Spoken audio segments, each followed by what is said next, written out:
Have you fallen down the cottage industry rabbit hole yet? Well, if not, buckle up, Alice, and click on over to the description in the show notes and sign up. Then you can get ready for the most fun induction into the cult of all things yarn and fiber. This will include, but not limited to, free yarn, free ebooks, patterns, coupons, and much more. You don't want to miss out.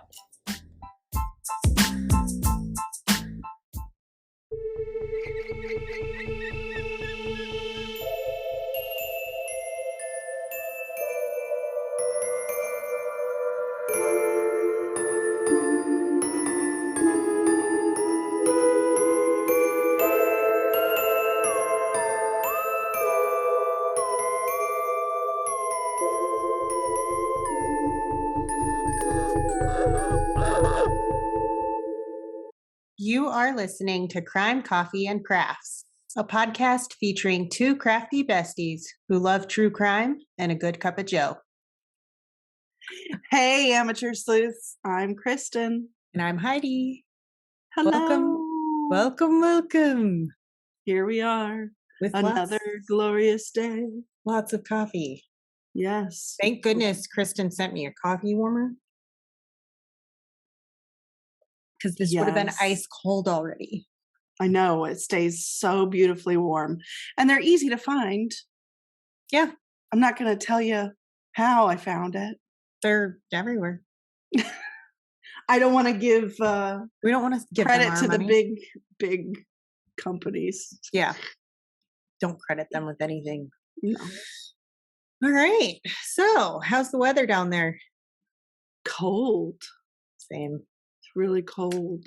Sunny. Not like real frigid like the north, but it's like 30 Winter is coming out there.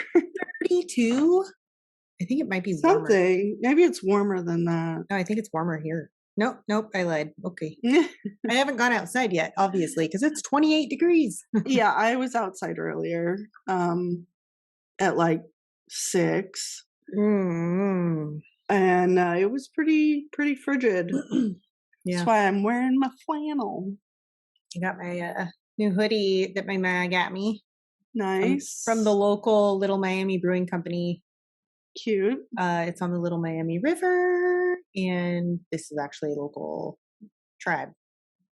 Oh, nice. The Little What do they brew? Yeah. Which is funny. Well, I mean, it's not. I don't think the guy is actually an indigenous person. Well, I'm just saying because you don't drink. Well, they have really good pizza. Oh, good. Okay. The best gluten-free pizza in Ohio as a whole. Okay. Yeah. So next time you come visit, I bet they have no cheese. Actually, that's too dangerous. I'm not even going to take you in there. Yeah, I don't go to Italian restaurants at all anymore. Might die if even a little bit of dairy gets put into anything. So let's not do that. Okay. Yeah. Good. Trace amounts. Thanks, guys. Okay. So you have another missing person case for us? I do, and I hope I don't butcher his middle name because it's a little difficult. Okay. We're doing our best out here, guys. Yeah, it's not easy sometimes, but I'm going to do my best. Tony Ulyesse-Hillian.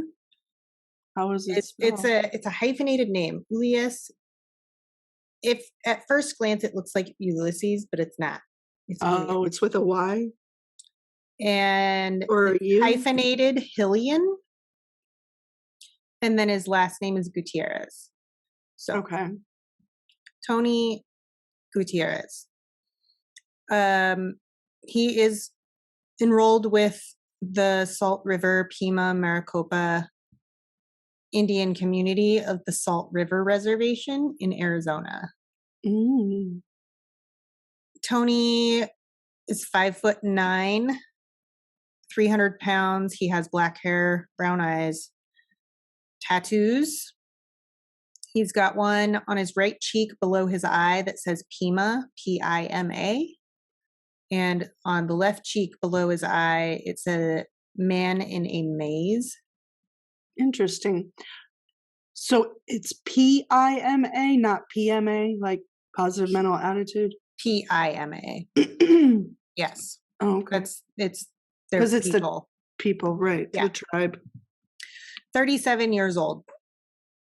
Tony was last seen walking away from his residence on tribal land in Laveen, Arizona on September 1st, 2022. Oh, he's Yes. only gone a couple months. Yes, at 7 a.m. So his girlfriend believed he was going to find his way back to Mesa, Arizona. He has not been seen or heard from since. Tony was carrying a blue duffel bag and wearing a gray cutoff shirt, and I think like sleeves cut off, red shorts with white stripes, and black slippers at the time of his disappearance. Mm. So I, again, will put all of this information in the description of the episode. But if you have any information on Tony's case, please contact the Gila River Police Department, 520-562-4511.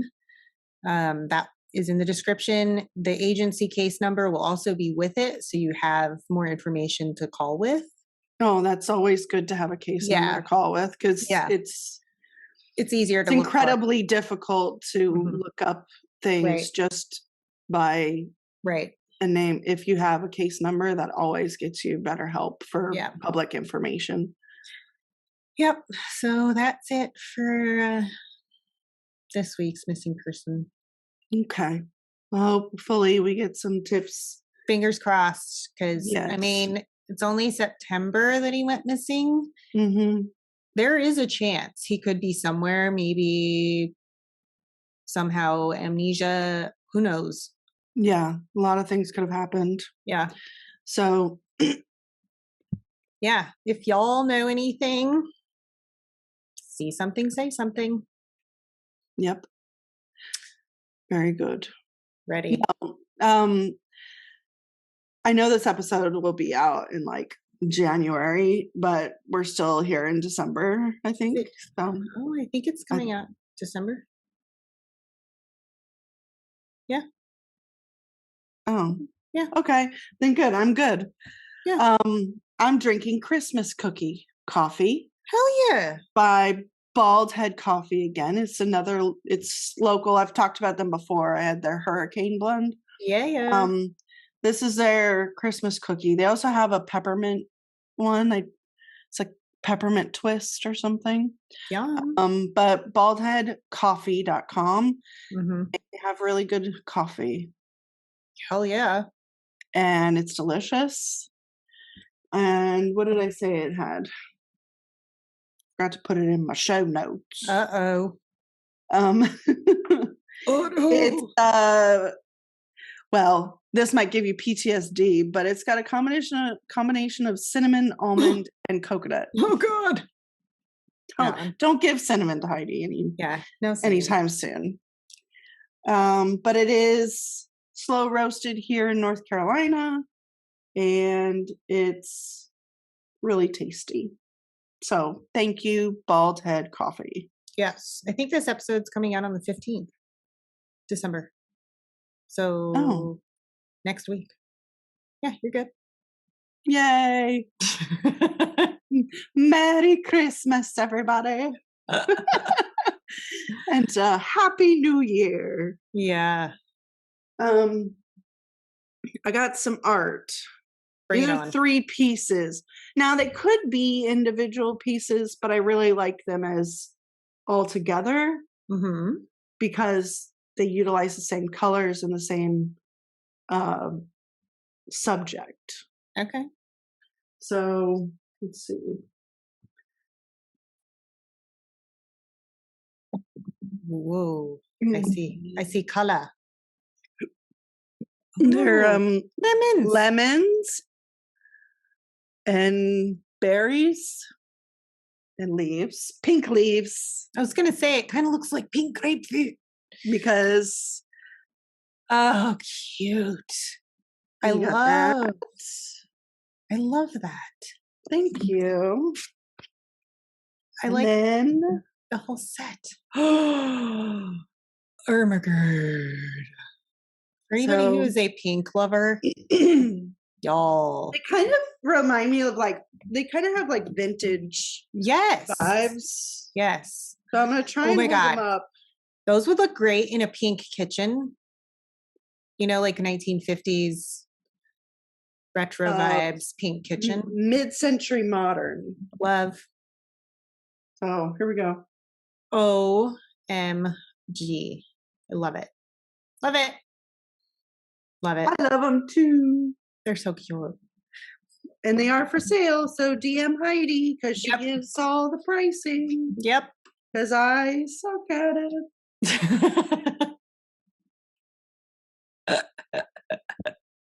And that's just my 2 cents on that.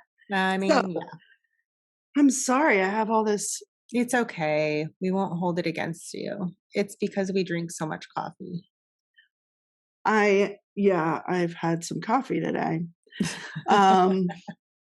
Understatement. Understatement of the day.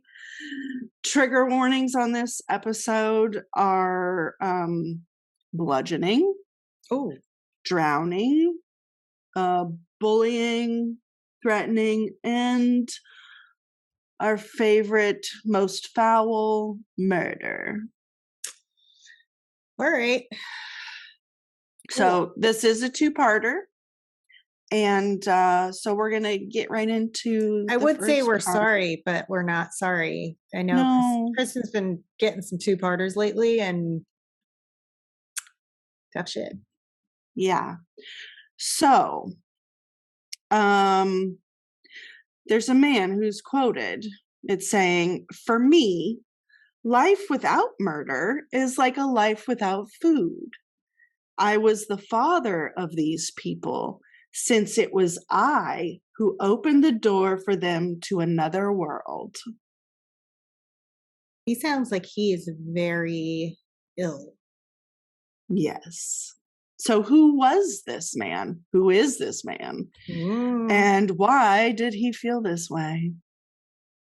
As though he was God. Yeah. So to know why, we must first learn who the man is. Yes. Now, I picked up this episode because I play a lot of chess.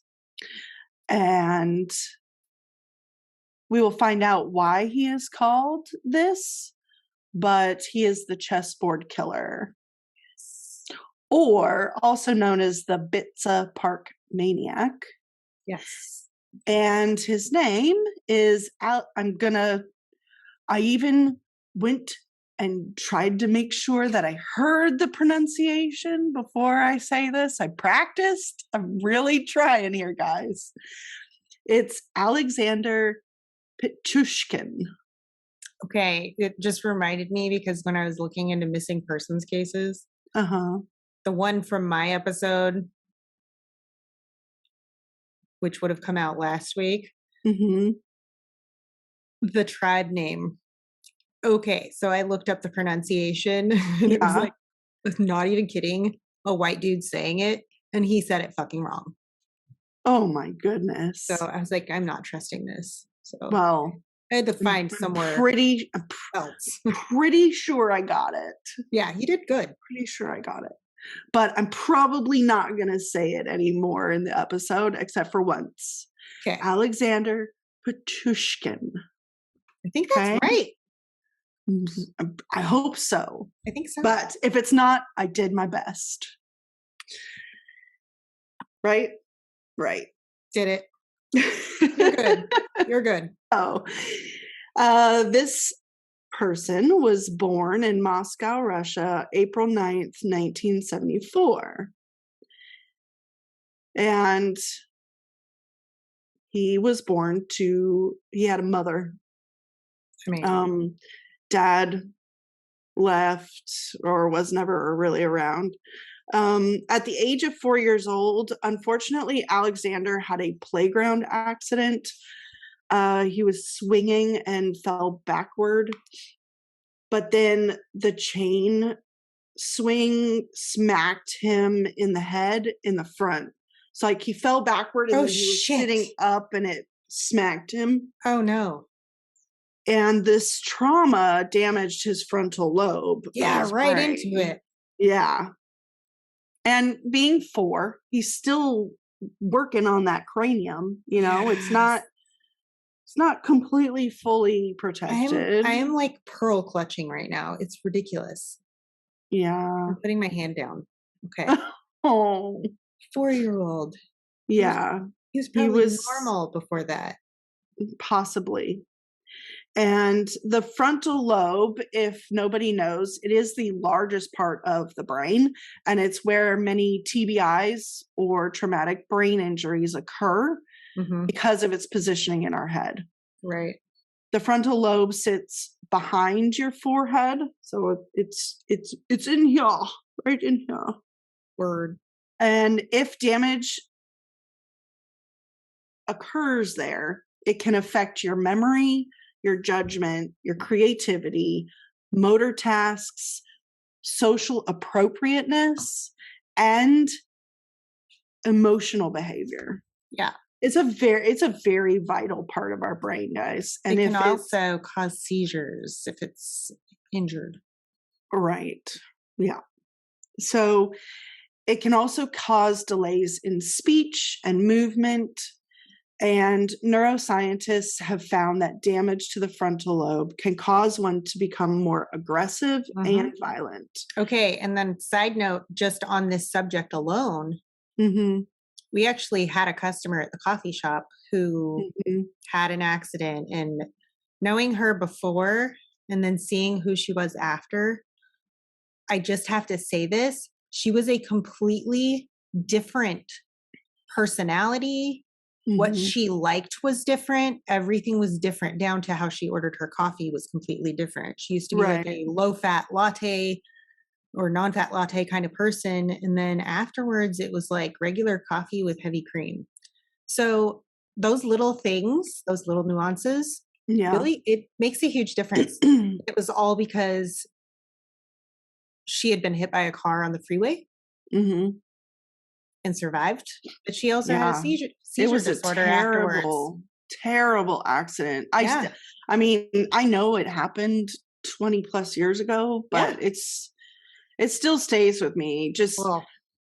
I'm gonna say right now, when you are on the highway or you are on the side of the road, do not get out of your car. Off of the side of the road. Don't get out of your car to wave cars around. Like, that's what happened. And that's like, no, I know. That's what I mean. Like, don't be there, because it's dangerous just to even sit in your car on the side of the road. There are certain ways that we as law enforcement have to position ourselves and position our vehicles. And we are trained from the very beginning about that. And her life completely changed. Completely. Yeah. So little things affect our lives hugely. So yes. Word. Frontal lobe, don't injure it. Yeah. Doctors believed that Alexander developed a propensity towards violence after his TBI. Before his accident, his childhood neighbors said that the boy was pleasant and showed a love toward animals and people. Oh. So he sounds like he was lovely.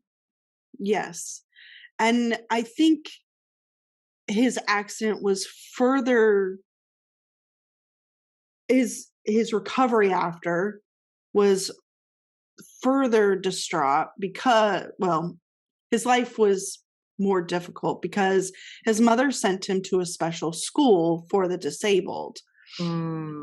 Alexander said that the school was difficult and was a traumatic experience, but then he also got made fun of by the schoolyard children, like the other kids, like neighborhood kids. Everybody was just constantly picking on the kid. So don't be a dick to Disabled people. Good grief. Don't be a dick to anybody. Can we just start being kind?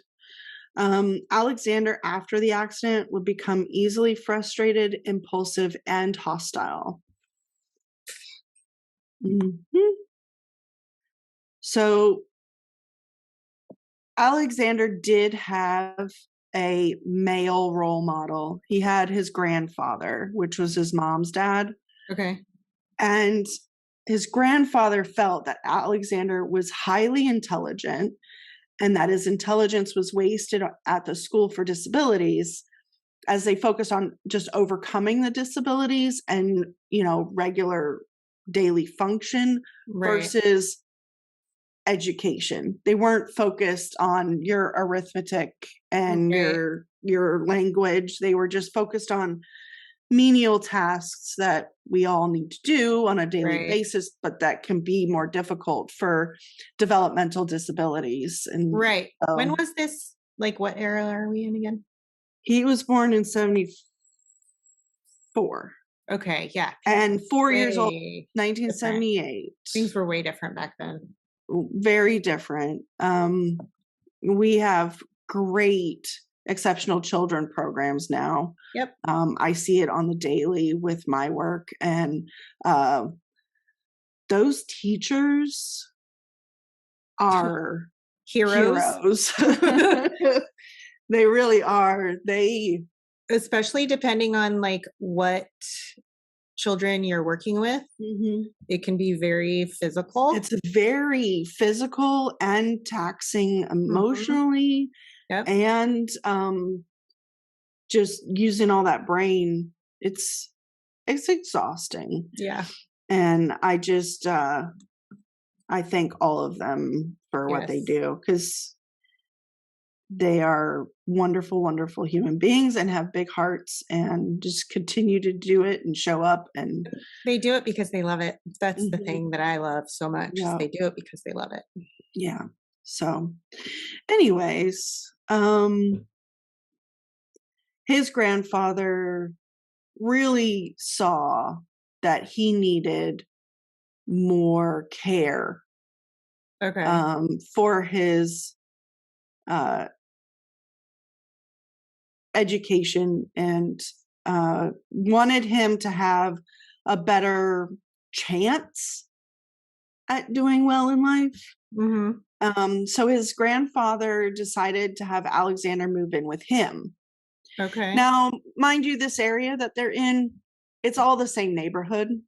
Okay. So I believe his mom's apartment building was like 3 blocks away from grandpa's. Okay. That's cool. And with Alexander living with grandpa, he could help him with the intellectual pursuits outside of school. Right. And show him more things. And one such interest outside of school was the game of chess. Chess is a really important game for the brain. And I'm just going to premise this. A lot of people are intimidated by the chess game. Most people I know don't know how to play it. Right. But the most important part about learning chess is knowing what each piece does. Yes. So when I started to help out with our chess club, I made visuals for the kids, and I made pieces. I drew out the piece, and then I wrote the description and how they can move. And then I also did like a directional thing, so they could see, okay, the bishop goes diagonal up this way, down. Right. That kind of stuff. So I did that for each piece, and that gave them a better start, I think, because they really could understand, oh, I can do this with this piece. Okay. Right. And then now they're starting months later to really work on their strategies. Their beginning strategies and their middle game strategies are getting these kids are getting really good.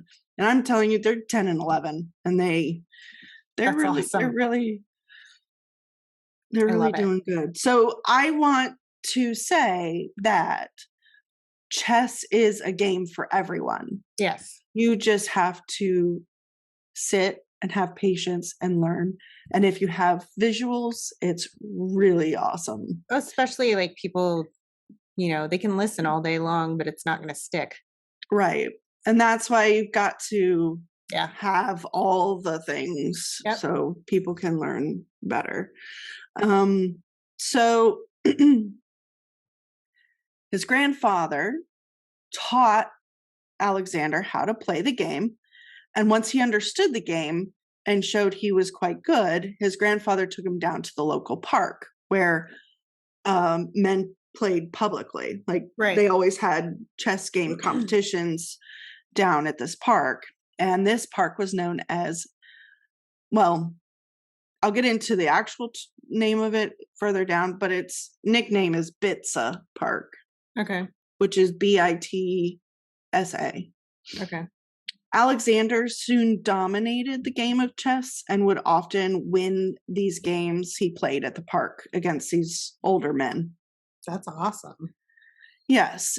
And as long as he was playing, he found that the game was good for regulating his anger. And so he made himself go play every day. It's good. It was good. It makes me sad hearing it because I know what's coming. Yeah. Well, to be quite honest, if this next part hadn't happened, he probably would not have become who he became. Yeah. Unfortunately, Alexander's grandfather died when he was 17 or 18. And obviously, he took it very hard. He'd been living with him for most of his life. Yeah. And his grandfather was the only one who helped him be normal and helped him pursue other things outside of his special school. Right. And because of the death, he started drinking copious amounts of vodka. That's not as well. good for It's your brain. Russia, but yeah, I mean, so bad for your brain. It was to dull his pain of losing the one person that was important to him. Yeah. And he had to move back in with his mother, which was very depressing for him too. Because not only was his mom there, but his sister and her husband and kid. And oh God. So it was just not a great environment for Alexander, who already had all these things going against him. Yeah.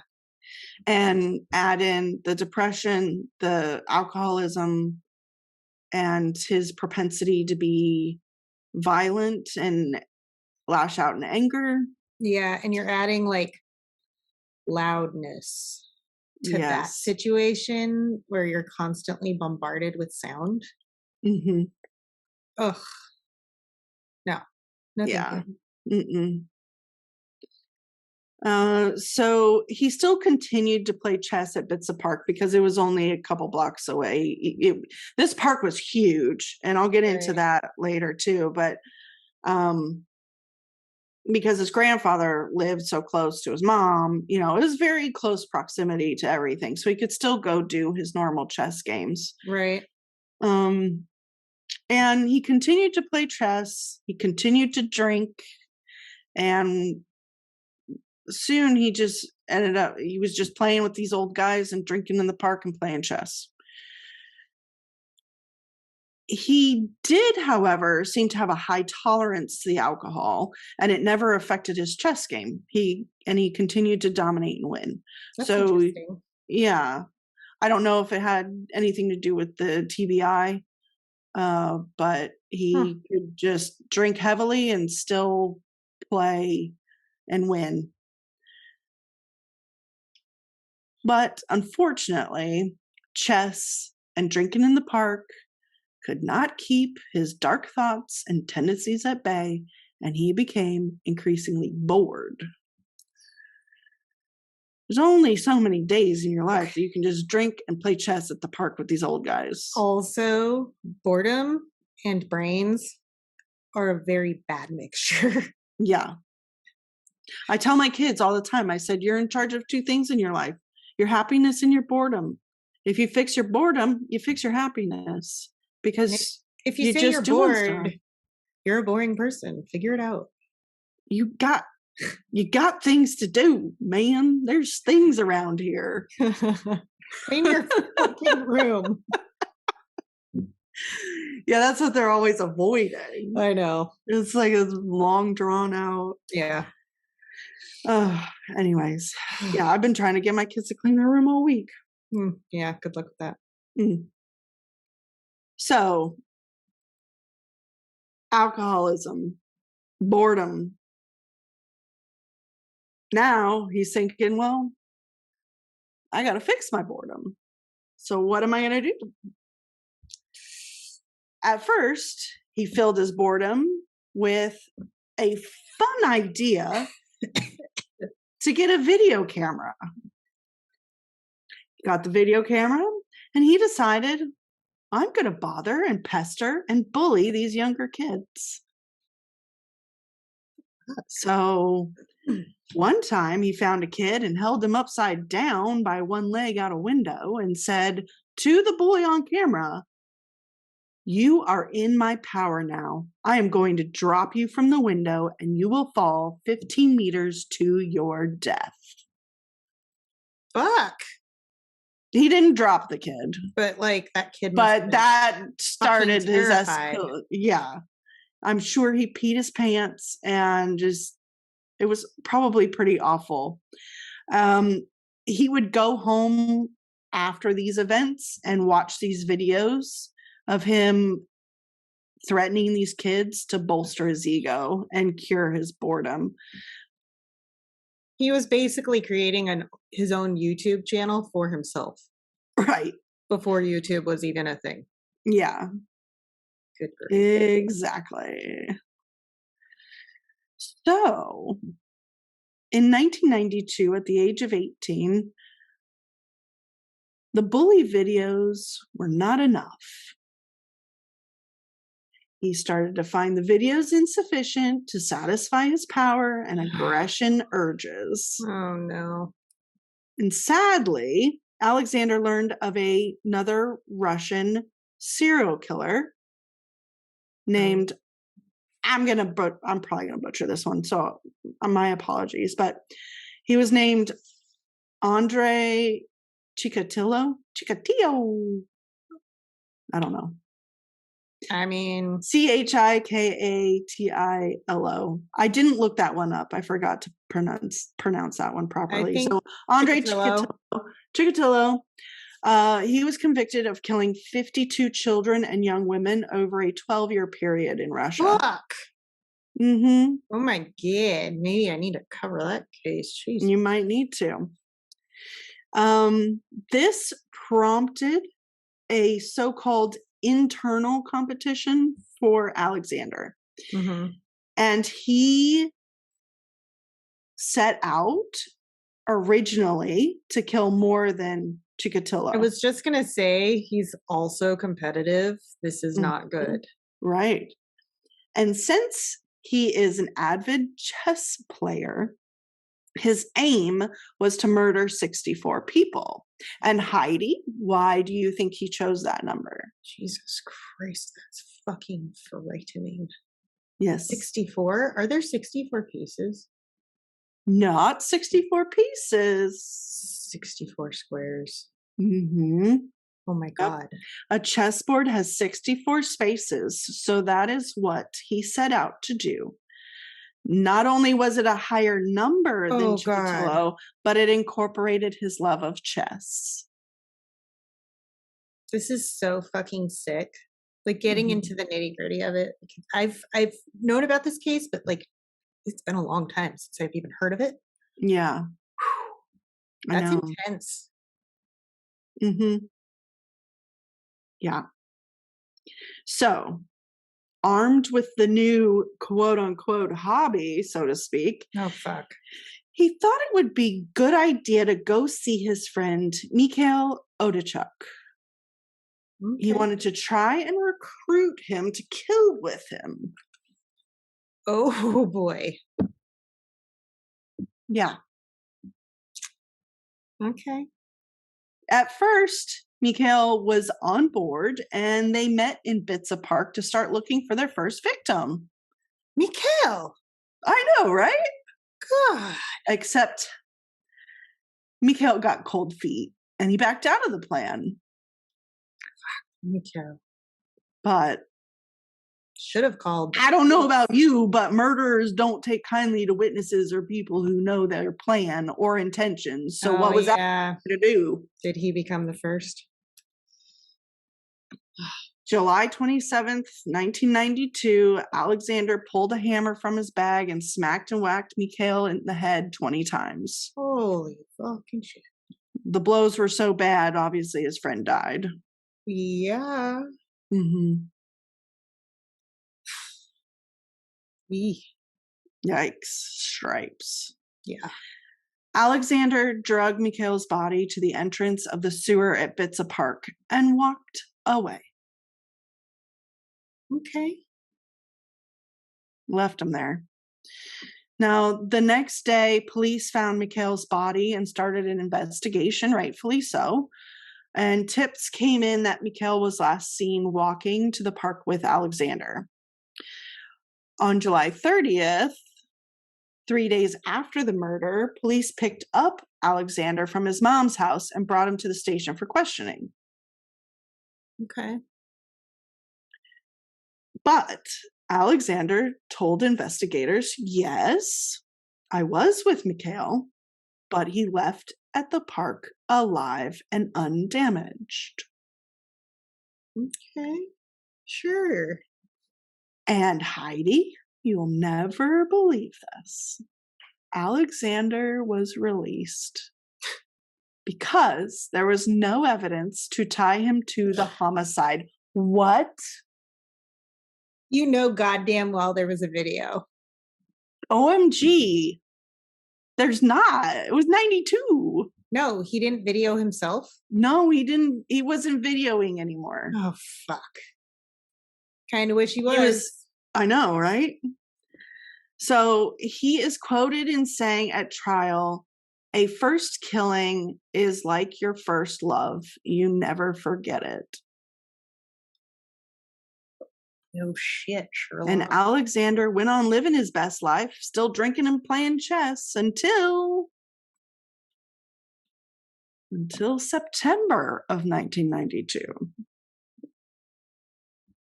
The 90s were wild. They were super wild. Drinking, chess, murder, you know? Apparently, I mean, just we were definitely playing chess back then. Yes. Alexander wanted to date his neighbor, Olga, in September of 1992.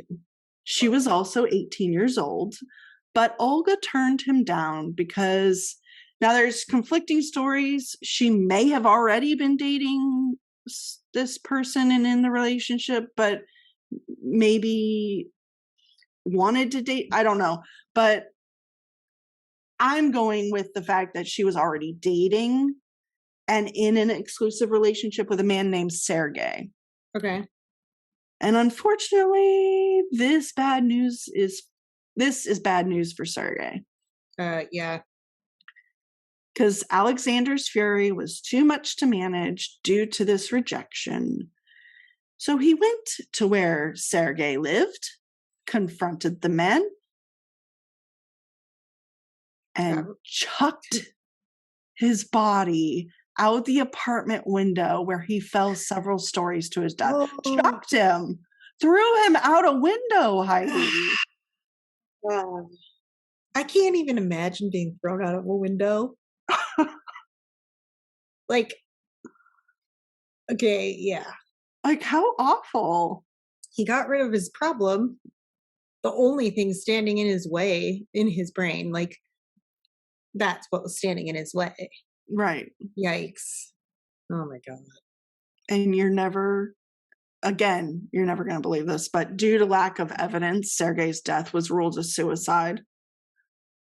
There were no fucking fingerprints anywhere? Or what? Russian police aren't doing their job? I don't know. I don't know. It was ruled a suicide. Sergei just leapt to his death. Mm-hmm. And so again, Alexander moves about his business with no one the wiser. Okay. Trajectory would have been all wrong. I know. Those police were not doing their fucking job. I mean, we're not there. I can't. Sorry, but like CSI. We can speculate, but we don't know. The trajectory would have been completely different being thrown off versus jumping off. You are right. Way the fuck different. Like by several feet at least. Okay, carry on. So, because he got away with these 2 murders so easily, he thought maybe my luck is going to run out, and he stopped murdering for several years. I'm assuming he just wanted to lay low for a bit due to the incredible luck of getting away with them. But what doesn't make sense is that it took him till 2001 to start murdering again. Mm-hmm. And that's like 9 years off of killing. Hey. That's hard to do. We've seen it before. We have. But I always question, are there other bodies somewhere? Yeah. Like, was he just killing random people that were not even connected to him, maybe? Right. I don't know. But that's all I got. For part 1. You suck. Right now, everybody's like flipping you off. But really, here's the reality of the 2-parter or the multi-parter in general. Would you rather have a really short version of the case, or would you rather get in depth? Because I would surely rather get in depth. So I would. I definitely, these last few episodes, I've been stretching out my research and writing. Hell yeah.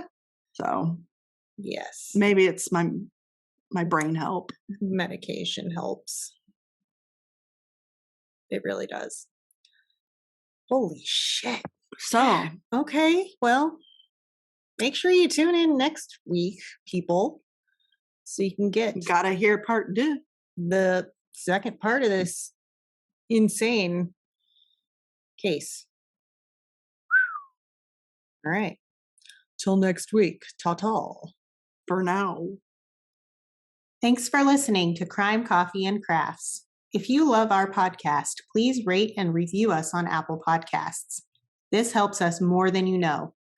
If you really love us and want to support us, go to our website at www.crimecoffeeandcrafts.com. From there, you can join our Patreon, shop our merch, and find us on social media.